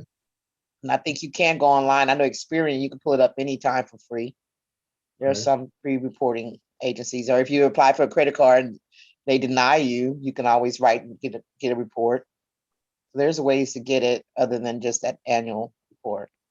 Well, I think there's a site where it's annualcreditreport.com where you can go once a year and get a free report. Yeah. Yeah, it's free, annualcreditreport.com. Yes. Free annualcreditreport.com. Mhm. And they can get a report. They can get all 3 reports there. Mhm. Yes. Okay, I understand. And so let's get into the next question here, where how, you know, for our audience and people that are out there that are thinking about a career in finance, how should they go about choosing amongst the various careers in finance? I think Government that's and college is personality driven. I would think, because if you're not like a people person, being on the front lines or being in the lobby of the bank or whatever, or even at a call center, that's not the place that you probably want to be when you have to constantly talk to people. But an accountant position would be great if you like to be in a cubicle, you like to just be crunching numbers or analyzing. That's a wonderful place, I think, to be. I think it really depends That's on the me. person. I don't want to talk to anybody, so I'm good with my little books and my little calculator. I'm happy. So that's kind of why I went in that direction, because I'd rather be in there just working on my work. Whereas, like she says, an analyst or investment person, you're going to have to talk to your clients. So just Yes, and they'll call you and be mad because they overspent. It's like, don't call me. Call your spouse. Call somebody. Call a cab. Don't call me because you did it. I didn't do it. But yeah, you'll get that, or panic time, or you're right in the middle of their marital issue because the husband wants to do one thing and the wife is saying no, and so then you're like the mediator. So if you don't like that kind of stuff, or if you don't, if an investment doesn't go well, who do you think they're going to call? So if you don't have thick skin for that, or the personality for that would probably be out the window. But I mean, even mortgage underwriting, they don't typically deal with the borrower. It's usually the loan officer that does that. So you might just be behind the scenes underwriting files and approving or disapproving, but you don't necessarily have to deal directly with the borrower, which is nice. Okay. And so share with the audience a little more about the pathways you chose to get you to where you are today in finance. Again, I went to school for business administration, which under that is accounting, marketing, and all those different things. So again, I thought I was good with math. So that was, my dad was always, well, accountants make a lot of money. He was like, okay, they don't have to talk to people. Okay. So that's the direction I went, which my first undergrad was psychology. Actually, I went totally left, but did go back and finish the accounting degree. And I really enjoyed auditing with the first company that I did, because we went all over to different banks. So that was really interesting and a lot of fun, the travel part of it. And I don't know how I got with the IRS. I still haven't figured it out, but it's a good career. It's always a good career to work with the federal government. They hire felons, ex-felons. They start with, I'm not a felon, but they do hire felons, and you can, it's a good career ladder if you like math and numbers. In science. Okay. And so you started out with psychology and Yes. then went to accounting, and from accounting to auditing. Yes. And see, I actually started at BCOIC with the accounting part of it during high school. I would go over there and work summer jobs, and that was my job. My job was to audit the files and audit the payroll. So that's kind of where I got introduced to accounting, was there as a summer job. So, a lot of times the jobs our kids work in the summer kind of shape them and guide them in the direction of their careers. That's why we need that. We need some job training going on, but that's another topic. Very much so. Okay, great, great. Well, I know for me, I didn't even want to go to college. I can't believe I'm telling y'all that. And I am a doctor, but I was just going to ride horses for a living. And my dad said, over my dead body, you are going to college. And so I didn't want to go to vet school because I don't do well with smells, infections and all that. Nope, I would have been out of there. So I thought, well, I guess I could always study business management and then just manage somebody's stable or manage a vet clinic or whatever. Because I just knew that that was what I was going to do. I even looked at equine science and went out to Sul Ross, and I was on the rodeo team at Southwest Texas State. I was really into the horse world. And then my dad was like, well, I hope you get a great day job because I'm tired of writing checks. I know that's what Mr. Roseborough is going to be saying too when his pre-med student is there getting her education. So Daddy was sick of that. And I thought, okay, then they made me get a job, right before I graduated. I thought, I don't want to do this, but I really, I like the cash handling aspect. There's something very professional, I think, about handling money. I don't know. It was, at least for me, I thought this was really cool. I liked talking to our members. I loved the credit union. I think they had the best products. They treat their people very well. And so I just kind of fell in love with all of it. And even the Bible says, money answereth all things. So being around all of that was good. I think it was good. And then I also learned, being in the mortgage industry, how many people did not know how to manage money or what it took to get a house, or, you don't just go get a house. Like, you've got to have your bank statements together. You have to have your tax, income tax forms filed. You got to be, have your stuff together. And a lot of people just think they just kind of fall into it. And so having worked on that side too, I realized just that how much, especially with minorities, the dialogue around finances is just kind of quiet, or everybody thinks, oh, you use the speedy cash, that's your bank, or you don't even have a bank account, or we don't trust the bank, or whatever. All these, myths is what I call them, or just, again, things that have been passed down. People don't even know why they don't use a bank. It's like, don't go to a check cashing place and put all your money in a big wad in your pocket or flash it and walk around. That's not wise. Use a bank. The banks are insured, your accounts are insured up to 250,000. That check cash, that's what I hated. Yeah. So what, you got 70% to get a check, cash check. It's crazy. Right. Exactly. So there are things that are just not, again, being taught or maybe even being discussed, because sometimes people are being taught. My research showed me that I think I had 92% of the students that I surveyed said, oh yeah, I had this in high school, but 70% failed the questionnaire that they were given. So I know whatever was being taught in high school, it just didn't, they couldn't apply whatever they learned. I think we need to make it more digestible. We need to have more of a dialogue about this. There were some questions in the chat about credit. How do you build your credit without, having a whole lot of debt? And I'm like, just go get you a secured credit card for $300 and use that for your gas and groceries. And every time that bill comes in, you pay the whole thing off. And eventually they're going to just keep extending you more and more credit when you can handle the 300. You can't really get into too much trouble, under $500, unless you're minimum wage. And that's a different conversation, but you want to just keep it low and always pay it off, because the interest rate doesn't matter if you pay it before the interest kicks in, which you've got a grace period. So just pay it off.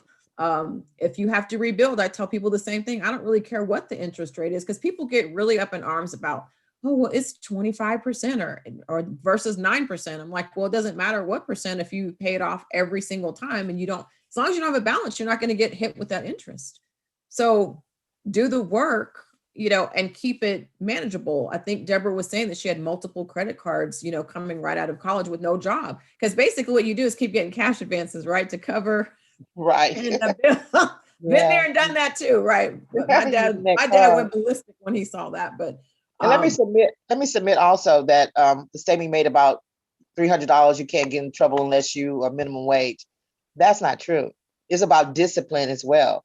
If you're not a disciplined person and you just like to go to the mall and shop, and then when that credit card comes, you have something else over here you want to buy, or travel somewhere, you can get in a whole lot of trouble, even with a small card. if you're not disciplined.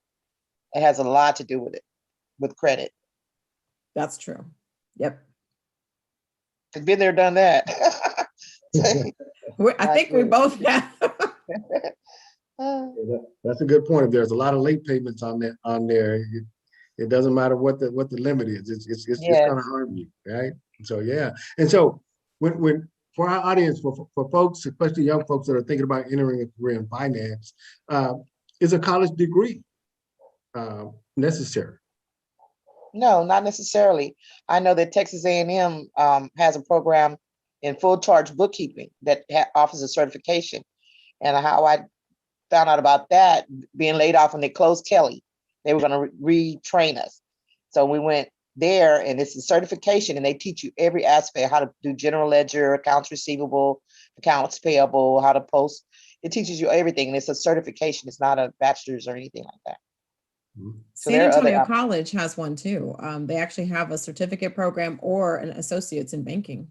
So that certification is always, to me, the inroad, because that's usually what the employers are looking for. They just want to make sure somebody's certified in what specifically they want. You don't necessarily have to have a full degree. And like Deborah even said, psychology, you don't have to have a degree in finance to actually go work in the financial services industry.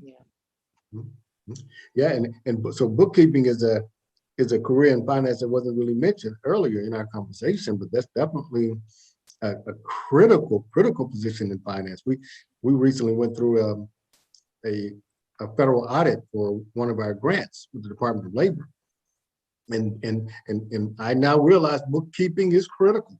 It is critical, and Deborah is in auditing, so she knows that firsthand, and I just recently learned it is critical. And so we're definitely going to have our eyes on those bookkeeping folks and accounting folks from now on to help keep us in compliance. Yeah, definitely. So okay, so let's look at the next question here, where it's talking about what advice do you have for anyone thinking about a career in finance? What would be your advice to them? I always recommend internships or mentorships, just kind of seeing, what it is or what it's like. I don't think you can go wrong in the industry just because it's multifaceted. You can work for the federal government, you can work for private companies, corporations, the banking systems. It's very diverse.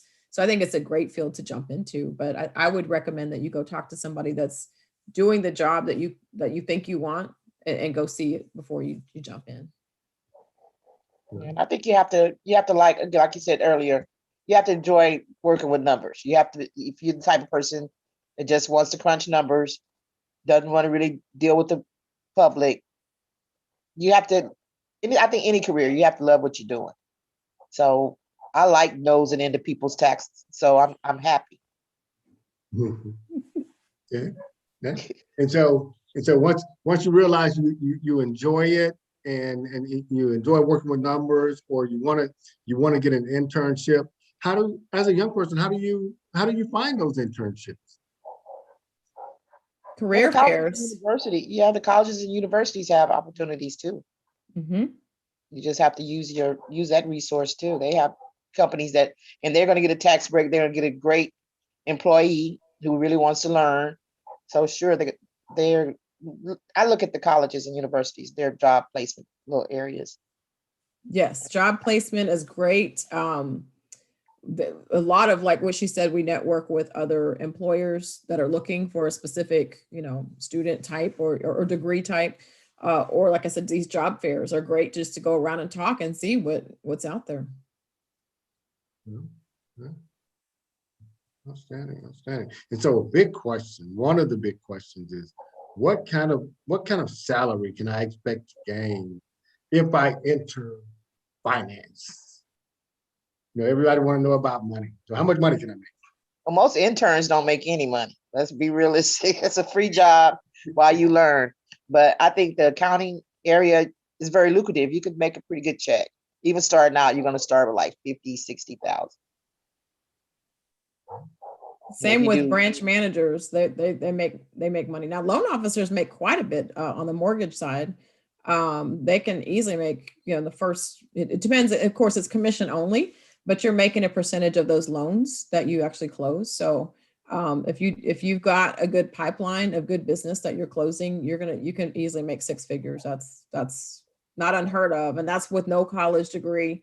You have to be licensed. But aside from that, it's lucrative. But I mean, if you're going to go with, your regular like teller or maybe even investment banker, because they do make a percentage also of their portfolio. So again, their professional jobs are usually going to have good benefits and then a nice career ladder where you can keep going. And so let's look at some industry specific, for example, banking. What might be an entry level salary, and then I know that from there sky's the limit. But what might be entry level for a young person that might start a career in banking? Starting like as a teller or like as a manager, like, because that's different, or personal. No, in entry level non-management. I would think at least 30 you would start. Okay. I don't think they're in the 20s anymore. I think you'd be in the 30s. And that's non-management. What about management? 45 or 50. 45 or 50. Mm-hmm. And I'm sure most people who enter the banking industry start as non-management, correct? Yes. Mm-hmm. Mm-hmm. Okay. Mm-hmm. What about real estate? Entry level in real estate? Again, that's commission only. So again, depending on how much you close, I think the national standard, they were saying you make about 40,000 your first year, and then you go from there. But if you look at, and again, this depends on what the split is with the broker. So 3% is typical commission on one side of the transaction. So if you got a $200,000 house, 3% of this is a $6,000 commission. You're going to split that 6,000 with your broker. It might be 50-50, 60-40, 70-30, depending on what your agreement was. But, if you're closing 2 deals a month, you're still, even if you split it in half, if you're making 6,000 a month, just closing 2 deals, you're doing all right. I also worked at the appraisal district at Bear Appraisal District and Dallas County Appraisal District. And they started us, I think this has been, oh goodness, I don't want to date myself, but probably 15, 20 years ago, right? Because I didn't think it was that long. But I think we started out like 40,000 a year, and they also gave us a vehicle allowance because we had to drive so much. But that was another, real estate related job that you didn't have to be on salary. You didn't have to be on commission. So you were able to, look at a lot of real estate parcels. You were able to do the valuation, and then you still got your paycheck for that. And so that's a good way too, to kind of feed yourself as you're learning more about the real estate market or what you want to do, because some people don't know, do I want to do residential? Do I want to do commercial? What about industrial? There's just different things that you could do. Yeah. And I think the other thing that we didn't touch on, Deborah kind of said that you can find a good federal job. Homeland Security and some of the other federal jobs, they need forensic finance people to look for counterfeiting and things like that. So there's a whole different, the police departments need people that know how to look for counterfeit stuff. So it's not just in the bank when we hear finance, it can be in other, career fields or other places that you wouldn't think about until it comes down to a specialist or a specialized area. But they want to make sure that a lot of attorneys are using forensic accountants now, especially in Yes. divorces, because people are hiding their money. So if you have somebody who knows how to go through and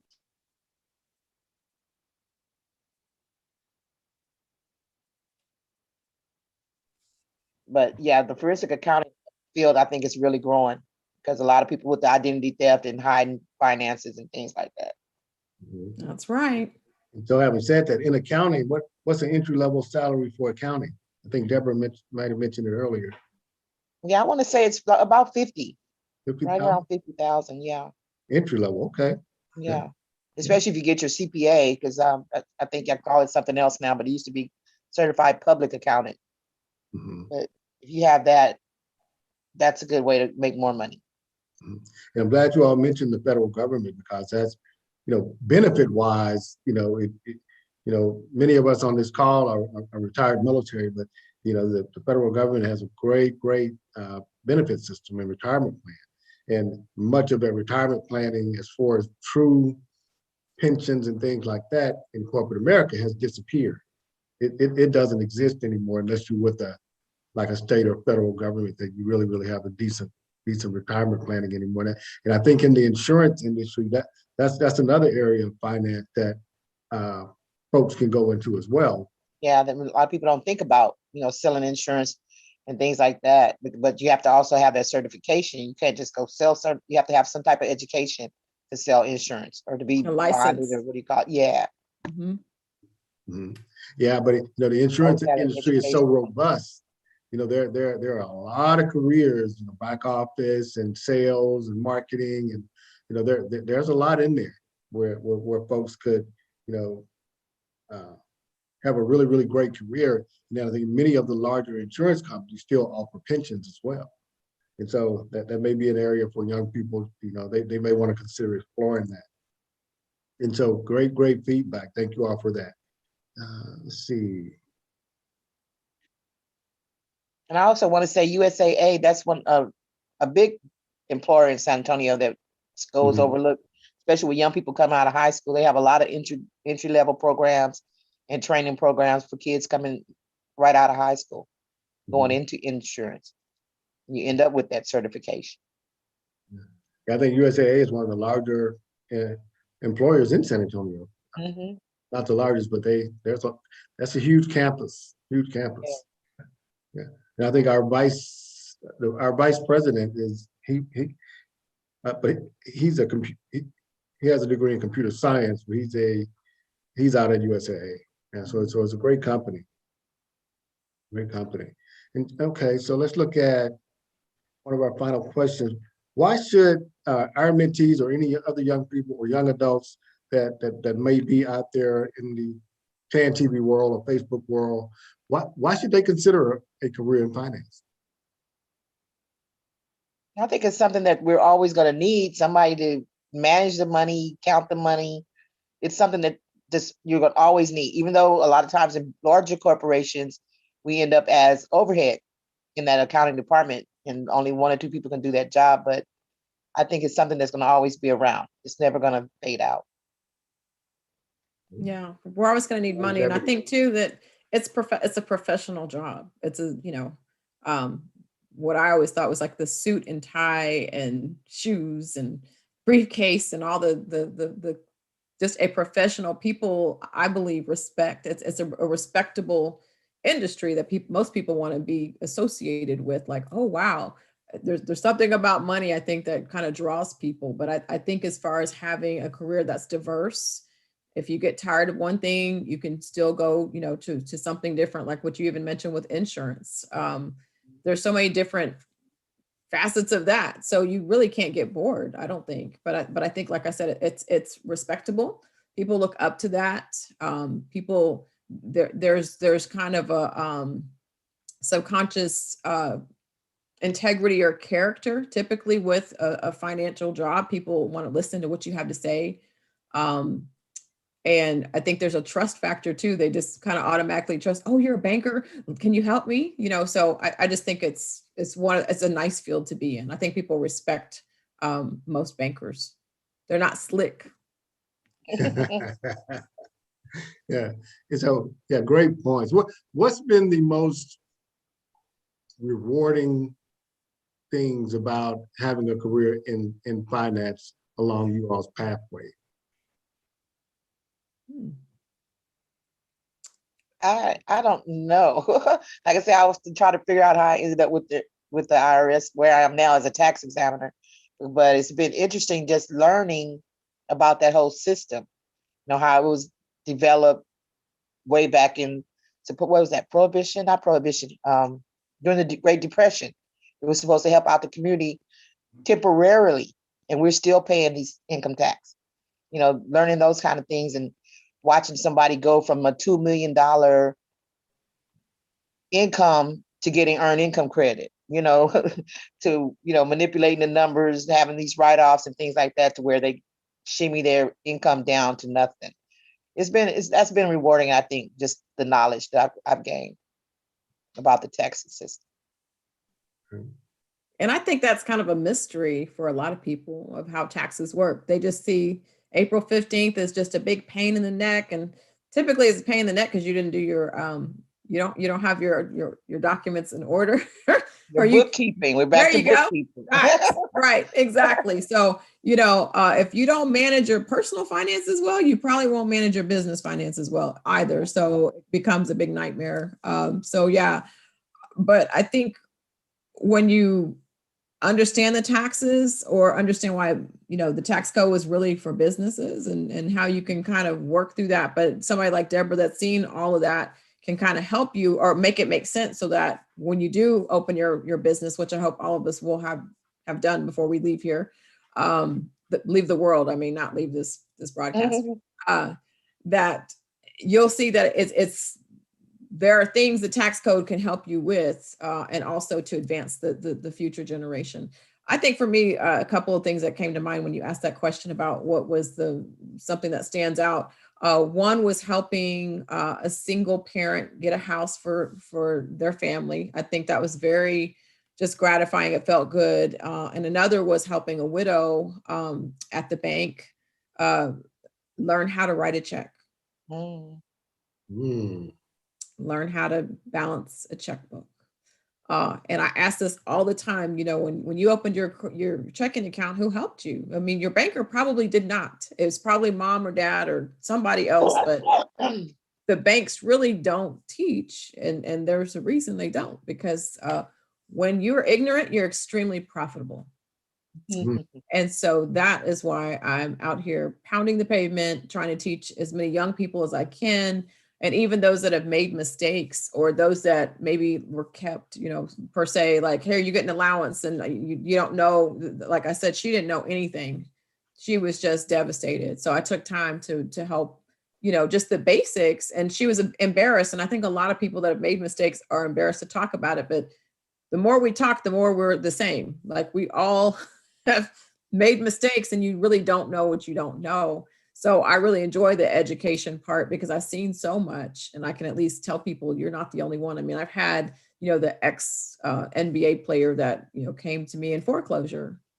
Like, what? Like, why did, you know, what? But again, the credit thing, and nobody's teaching this. And then sometimes the ego is so big that you can't teach them anything anyway, because they do have programs for NFL and NBA and all these different, but they don't listen. So they listen when it hurts. Like most of us do. Yeah. But I think it's important for us to have these conversations and to make it a safe conversation, to not belittle people or, you know, say that they're dumb or stupid or ignorant. Well, you don't know what you don't know. I don't know a lot of stuff about the taxes. I'd love to sit down with Deborah and say, okay, let's just have some sort of open mic and talk about this, because I think that, you know, knowledge is power, or applied knowledge is power. Let me back up on that, because a lot of us know a lot of things, but we don't apply it. So the more you know that you apply, I think the better, you know, even in our communities we can be, and to be more transparent about money and banking. And it's not about the diamonds and the big cars and all this stuff. It's about, okay, are you going to be able to retire and not eat Alpo? Like, let's talk about that, you know. Are you gonna leave a legacy? Or are you gonna leave, you know, your household full of debt? Because, you know, a lot of those student loans, they're gonna attach to your property if you don't pay it off. Sally Mae will outlive you. Okay, so you can be in your grave, and all of a sudden, your estate will have to take care of Sally. Okay, and your kids won't get what you wanted them to get. So it's really important to know, oh gosh, you know, what's bankruptable, what's not, because that's not always the out that people make it to be. Well, just file bankruptcy. No. And then now you've got this, you know, once you do that on your credit, it takes longer to rebuild. So we have to have these conversations, I think, more, and not make them scary, right? Or condescending. We need to have a dialogue about what it takes to be successful. Again, success is different for all of us. But I think if we can all win together and again, leave generational wealth, Right. that is what to me is success. That the next person behind me doesn't have to work as hard because they already have a house that's paid for them, or whatever the assets are, or however you're going to look at that. Their education will be paid for, whatever, because there's this new mentality now that, oh, you don't have to go to college. And I'm thinking, well, but you still have to have an education, a higher education than just coming out of high school. You need to have something. So I think just, again, making sure that we mentor properly and make sure that we cover our youth and encourage them, because there's enough discouragement going on. It's really important. Yeah, absolutely. Thank you both for that. We're right at the top of the hour. For closing comments, just share with our audience, as they think about careers in finance, or as they think about talking with people in their life that they love about exploring various career opportunities, how can they educate themselves around what it takes to start a career in finance? Even beyond the career, I think in the home, a lot of times, especially when I was coming up, the husband took care of everything. So that's leaving a lot of the widows without the information they need to handle their finances if they're left alone. The husband or wife who handles that dies. So we have to really start the education at home, even with our kids, teaching them about responsibilities of money and how to handle their money, how to write checks, how to balance their books. That has to start as early as in childhood, I think, or even in a marriage. You have to share that information with your spouse so that when you do leave them, they're not like a deer in the headlights, don't know what to do. Absolutely. And I think the church can also play a part in this. The church, I think, can play a part. Your community centers, all of these, again, discussions around the household, I guess you could say that. I think as soon as a child gets allowance, you can teach them, you need to save 10%, you need to give 10%, and then the rest is what we'll work with. But you need to save, to get what you want, et cetera, so that we're not just, again, having people that don't know how to manage, and they don't even know how to start that discussion because nobody ever really talked to them about it, or they just head down to the payday loan place and then they get in trouble there, or the pawn shop or whatever. And those places are there for a reason, because they know what desperation will cause people to do. That's a whole nother discussion. But I think, again, having, being safe in your house to talk about money and making sure everybody's involved. Hey, our home has a budget. This is what it's going to cost for, whatever. So everybody's contributing to the vacation or whatever it is, so that everybody can also be rewarded for their work or their efforts. I just think that we don't have these conversations. And I think also a personal finance class. I teach a course at San Antonio College, and most of them say, I wish I would have had this before. I wish I would have had this in high school. I'm like, I think we all wish we could have at least, covered cash management and insurance, looking at risk and investments, and then the estate piece. In real estate, I've had two clients that it was just devastating seeing the surviving spouse have to, go through, the person didn't have a will, and that creates drama. There's a lot of stuff that happens if you're not ready. And I think we just need to talk more about financial planning and having your plan in place, so that if it's time for you to exit this world, then somebody at least knows where the file is. They know what insurance is there. The insurance hopefully is still paid for, don't just have policies that have lapsed. And now it's just, it costs to die even, the average cost of a funeral is almost, I think, $15,000 for a basic, very basic. So, that all those discussions that nobody likes to talk about, I think the sooner you have them and have a plan in place for it, it makes life a little bit easier. Yeah. Wow. All great points. Thank you. Thank you to these two wonderful ladies, Ms. Deborah Warner, Dr. Witherspoon. We really, really appreciate you.